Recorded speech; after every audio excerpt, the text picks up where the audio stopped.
Olá! Hoje eu trouxe o meu binóculo aqui. E sabe, esse binóculo aqui, ele consegue ver a criança que tá comportada. Deixa eu ver se tem criança comportada aqui. Muitas crianças comportadas. Sabe por que é preciso estar comportado agora? Porque chegou o momento especial, é o momento da história.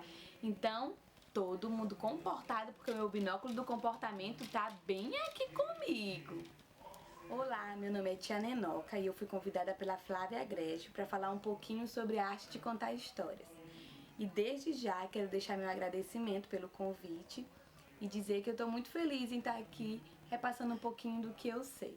E para falar um pouquinho sobre a arte de contar histórias, eu queria primeiro deixar assim bem claro que não são apenas historinhas, né? Quando nós tratamos da palavra de Deus, nós não falamos apenas de historinhas, nós falamos de lições para a nossa vida. E uma forma de ensinar as crianças é através das histórias, porque as crianças elas gostam de ouvir uma história bem contada. Então minha dica é, prepare esse momento que as crianças elas vão ouvir a palavra de Deus. Você pode preparar esse momento cantando uma música. Boa noite pra vocês, nossa história já vai começar. Vamos todos escutar o que Deus tem para nos falar. O que Deus tem para nos falar. E você pode usar esse momento até para acalmar as crianças e usar o binóculo também que foi mostrado aqui, que as crianças elas já vão ficar mais calmas, já vão ficar bem atentas ao que você vai falar. Algumas pessoas têm dificuldades em saber que história contar para as crianças, mas a primeira pergunta que eu sempre faço é: o que as minhas crianças estão necessitando aprender? E depois de eu fazer essas perguntas e analisar e perceber qual é a necessidade das crianças que vão me ouvir, aí eu corro atrás, né, de uma história que vai suprir essa necessidade, que vai se ajustar a tudo isso. E claro, nunca deixe de orar.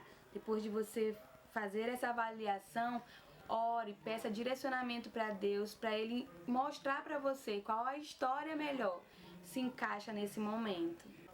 Depois de você orar e selecionar a história, estude, saiba o que é aquela lição, o que é aquela história ali está passando. E nunca desapegue da Bíblia, porque muitas vezes nós, nesse mundo tecnológico, a gente acaba correndo atrás apenas da internet, né, de buscar histórias prontas, e muitas vezes nós esquecemos de ler a palavra de Deus, aquele texto ali que vai trazer e enriquecer, né, a nossa história e principalmente a nossa vida.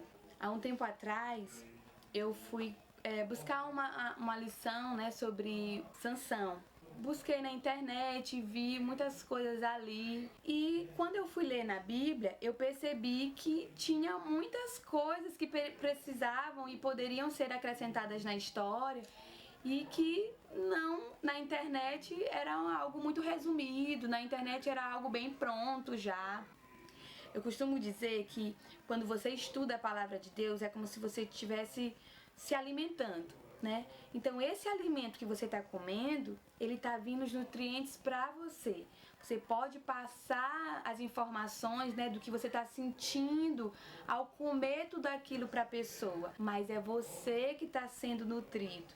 Então é muito importante nós buscarmos esse estudo da palavra de Deus e não ficarmos dependentes somente das revistas, da internet, do que as pessoas dizem, mas você ter seu momento com Deus em estudar a palavra. Quantas vezes eu fui tratada ao estudar a palavra de Deus para as crianças? Quantas e quantas vezes ao me preparar para o ensino, para levar uma história para as crianças, para levar uma lição para as crianças, eu fui primeiramente tratada pelo Senhor através do meu estudo, do meu momento com Deus ali, do meu momento de preparo. Então você precisa se habituar a ler a palavra de Deus, não apenas quando você vai estudar uma lição, mas em todo momento, sempre. E tem algo novo, tem novidade de vida ali pra gente. Eu encontro muitas pessoas que às vezes me procuram pedindo uma lição, né, pro tema que elas têm.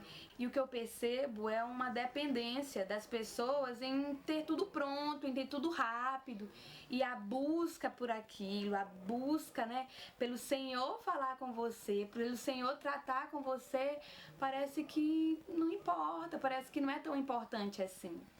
A lição bíblica que você der durante a semana na sua igreja, onde você estiver, talvez seja o único alimento que aquela criança vai receber. Quantas crianças hoje chegam em nossas igrejas, em programações que nós fazemos, e elas chegam tão vazias e saem vazias da mesma forma, porque não houve preparo, não houve busca, não houve, sabe, leitura da palavra. Às vezes nós também nos apegamos aos visuais, nós queremos preparar o melhor visual, o melhor cenário da igreja e nos esquecemos de meditar na palavra de Deus, porque é isso que vai transformar a vida daquela criança que está ouvindo. Então nós precisamos buscar melhorias em nosso ensino. E isso muitas vezes não precisa do recurso, ou talvez não precisa de um investimento, mas precisa do seu tempo com Deus, o investimento de tempo, que é o principal. As histórias, elas são divididas em 4 partes. Geralmente, né, elas têm essa estrutura de 4 pontos: a introdução, o andamento, clímax e a conclusão. Então nós vamos falar sobre a introdução. A introdução é muito importante. Uma história bem começada é meio caminho andado. Então essa é a parte onde você pode ter a atenção das crianças, onde você pode conseguir a atenção delas. Mas também é uma parte muito perigosa, onde você pode perder também. Então você tem que tomar muito cuidado e preparar essa parte com muito cuidado. Então uma sugestão para isso é você fazer uma pergunta ou você fazer uma pequena narrativa. Eu escolhi a história da vinha de Nabote para poder ajudar um pouquinho a entender melhor como é que vai ficar essa introdução. Eu usei essa história da vinha de Nabote para trabalhar na criança a questão da birra, né? Que não é legal fazer birra e tudo, e que teve uma pessoa na Bíblia que fez birra. Então eu fiz mais ou menos assim. Eu comecei perguntando para as crianças: crianças, alguém aqui já ficou chateado porque queria algo do papai ou da mamãe e o papai e a mamãe disseram não? E quando você recebeu essa resposta negativa, o que você fez? Você se jogou no chão fazendo birra? Ficou mal-humorado? Pois eu vou contar uma história para vocês de um rei. Esse rei se chamava Acabe. Acabe, olha só, ele tinha muitas posses, muitas terras, ele tinha muita riqueza, mas alguma coisa fazia com que Acabe não fosse feliz. Olha a cara dele de zangado. O rei Acabe era alguém que tinha terras, alguém que tinha muitas riquezas, muitas posses, mas ele não estava feliz. O que será que aconteceu para Acabe estar assim tão chateado? Pronto, agora eu fiz a introdução. Agora nós vamos passar para o andamento. Então, durante o andamento, assim que surgir fatos que você possa relacionar na vida da criança, na prática da vida da criança, então faça isso e escreva, né? Faça um pequeno esboço, né, daquele andamento, para que você não esqueça de nenhum ponto principal. Então no andamento você vai falar ali tudo que está envolvido na história, né? Os personagens, o que aconteceu com eles. E tem um clímax, é o ponto alto da história. Então é aqui que o interesse das crianças está no auge. É aqui que você vai suprir, né, aquela ansiedade delas em saber o que aconteceu no desembaraçar da história. E depois tem a conclusão.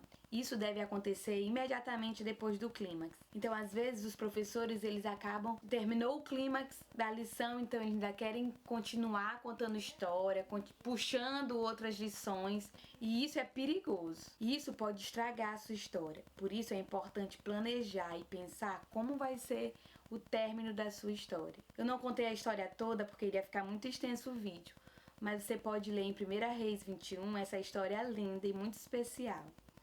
E a dica é que você pode usar vassouras para contar essa linda história. As crianças com certeza irão amar. E para finalizar, eu queria contar essa linda história para você, professor. Deus nos criou para sermos alegres, para nós fluirmos na presença dele. Mas por conta de muitos pensamentos limitantes, nós acabamos achando que Deus nunca vai nos usar. Comece a perceber para que Deus chamou você, saiba o seu propósito em Deus. E a partir disso, quando eu descubro que eu sou especial para Deus, quando eu sei e eu confio no que Deus depositou em minha vida, eu começo a fluir na presença dele. E o Senhor nos fez para sermos assim, plenos de alegria, porque só Ele nos capacita. Então é isso, e eu espero ter ajudado você de alguma forma. Qualquer coisa é só deixar nos comentários suas perguntas e vai ser um prazer poder ajudar você.